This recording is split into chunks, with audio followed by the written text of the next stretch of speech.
The conflict between the US and Israel against Iran has entered a high-intensity phase often referred to as Operation Epic Fury.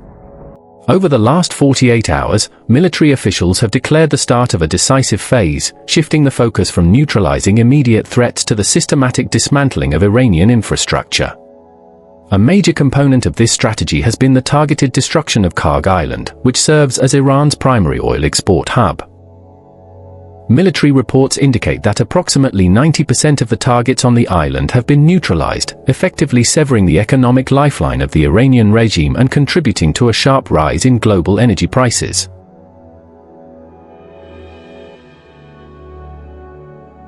To maintain air superiority, US Central Command has deployed B-52 Stratofortress bombers for night missions over central Iran. These heavy bombers are being used to ensure that air defense systems destroyed in earlier strikes cannot be rebuilt or reactivated.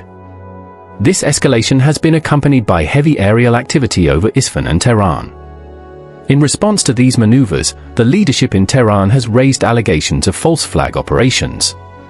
They claim that the US and Israel are using rebranded drones to strike civilian areas in an attempt to frame Iran and justify further military escalation. Although the US had earlier indicated that they are using drones resembling Iranian Shahed drones, there is no video evidence of their use on civilian infrastructure.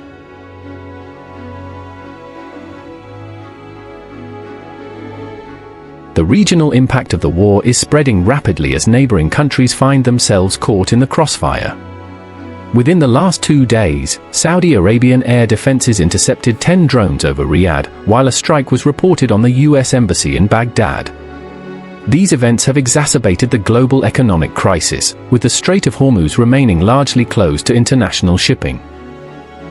While a small number of vessels from friendly nations like India have been granted passage, the general blockade has pushed Brent crude oil prices toward $107 per barrel, with financial experts warning of a surge to $150 if the conflict persists.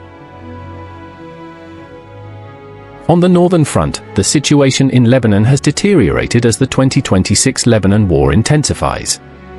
Israeli operations have expanded to include financial warfare, specifically targeting the assets of the Qard al-Hassan banking network. By striking over 30 financial hubs associated with Hezbollah, the military objective is to freeze the group's ability to fund its operations and pay its personnel. This shift in strategy occurs as the death toll in Lebanon continues to rise, reflecting the broadening scope of a war that is now impacting global supply chains for essential goods like fertilizers and medical gases.